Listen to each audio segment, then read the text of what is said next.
से कि कल असलम खान जो हमारे एमएनए हैं, इनके घर के बाहर फायरिंग हुई है, उसके ऊपर फौरी तौर पर एक्शन लिया जाए। जिस तरीके से आपने सिर्फ लफ्ज के चुनाव के ऊपर आपने फौरी तौर पर एक्शन लिया, तो अगर किसी एमएनए के घर के बाहर गोली है तो वो भी इस हाउस की जिम्मेदारी है कि इसके हर मेंबर को हिफाजत दी जाए। बिल्कुल सर, दूसरी बात मैं जरा सा अपना आपको समझा देता हूं कि क्यों इस वक्त कराची के अंदर लोड शेडिंग हो रही है और उसको बेहतर करने के लिए क्या कोशिश की जा रही है। लेकिन कहा गया हमें यह कि पीपल्स पार्टी को हुकूमत दे दो तो 6 महीने के अंदर हम लोड शेडिंग खत्म कर देंगे, क्योंकि जाहिर है 2 साल में आने से पहले तो कराची में आज तक लोड शेडिंग हुई कभी नहीं थी। मुझे याद आ गया, कुछ चीजें जहन में इंसान के रह जाती हैं।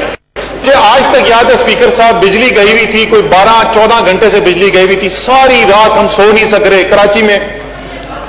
सुबह तक हम जागे हुए थे और हम बोल रहे हैं भुट्टो साहब पत्नी कर क्या रहे हैं, ये कैसे मुल्क चला रहे हैं, तो लोड शेडिंग से मर गए। जब सुबह उठे तो पता चला कि पाकिस्तान के अंदर coup हो चुका है, भुट्टो साहब की हुकूमत पलट चुकी है। सर, ये तो 45 साल पहले से लोड शेडिंग कर रहे हैं पाकिस्तान के अंदर। दूसरी चीज सर, मेरी रफीउल्लाह साहब, आप जो है ना हक पार कर रहे हैं, आपको मैं यार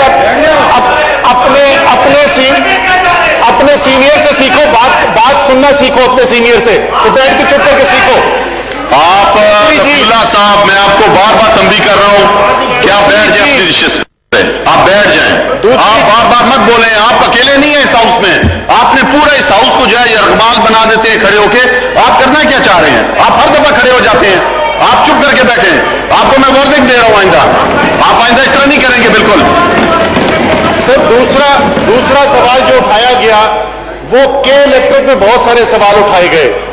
हमें यह भी बताया गया कि डावोस जाते हैं वो, क्योंकि ये तो के इलेक्ट्रिक की प्राइवेटाइजेशन निजकारी तो की तहरीक इंसाफ ने, ऐसे लग रहा है इनकी बातों से। सर, के इलेक्ट्रिक की निजकारी की गई थी पाकिस्तान मुस्लिम लीग की हुकूमत में। उसके बाद 5 साल पीपल्स पार्टी की हुकूमत रही।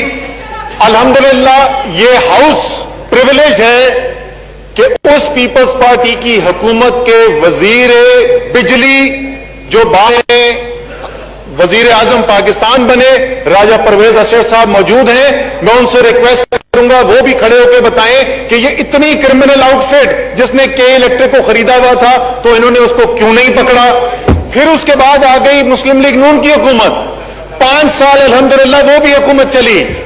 और इस हाउस की खुशकिस्मती देखिए कि मुस्लिम लीग नून की हुकूमत के वजीर बिजली ख्वाजा आसिफ भी इस वक्त हाउस में मौजूद हैं। हम उनसे भी यही सवाल पूछेंगे कि ये मेंबर्स ऑपोजिशन के पूछ रहे हैं कि के इलेक्ट्रिक का जो मालिक है वो बहुत बड़ी क्रिमिनल आउटफिट है, तो इन्होंने 5 साल और इन्होंने 5 साल उस पर एक्शन क्यों नहीं लिया, तो इसका जवाब तो हम उनसे इंतजार करेंगे। अब मैं आपको बता दूं कि लोड शेडिंग हो क्यों रही है।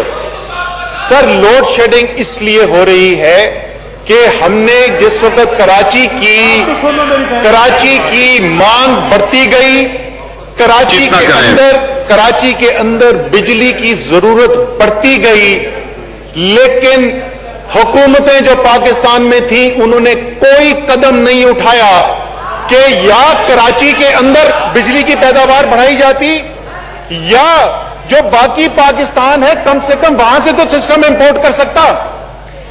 पूरे पाकिस्तान के अंदर बिजली के कारखाने बढ़ते चले गए। हमने इश्तिहार देखे, आज भी हम तकरीरों में सुनते हैं कि 10,000 मेगावाट ऐड हो गया। उसकी कीमत आज अवाम भी पेश कर रही है, लेकिन कराची जिसको बिजली की जरूरत है वो उन कारखानों से बिजली नहीं ले सकती, क्योंकि जो ट्रांसमिशन और डिस्ट्रीब्यूशन के निजाम के अंदर कराची में तब्दीली लानी थी वो नहीं की गई। और शायद वो इसलिए नहीं की गई, स्पीकर साहब वहां पीछे बैठते थे बैक बेंचेस के अंदर ऑपोजिशन की, इसी हाउस के अंदर उस वक्त के वजीर बिजली ने खड़े होकर कहा, और ये कराची की के इलेक्ट्रिक की डिबेट में कहा, Karachi is not my problem. यह कहा गया कराची को, यह कहा गया कराची को। तो जो काम उन्होंने नहीं किया वो काम अब हो रहा है। जो बिजली का निजाम में तब्दीली है, सीसीओई ने, कैबिनेट कमेटी ऑन एनर्जी ने इमरजेंसी मीटिंग्स कॉल की कि इलेक्ट्रिक को बुलाया गया, नेपरा को बुलाया गया, एनटीडीसी को बुलाया गया, इमरजेंसी की बुनियाद के ऊपर मुआहदे कराए जा रहे हैं। जो कमिटमेंट की गई है उस प्रोजेक्ट को डिलीवर करने के लिए इंशाअल्लाह ताला ये जो ट्रांसमिशन सिस्टम और डिस्ट्रीब्यूशन सिस्टम की बेहतरी है, उस निजाम की बेहतरी के अंदर इंशाअल्लाह रिकॉर्ड टाइम के अंदर इंप्लीमेंटेशन हो जाएगी।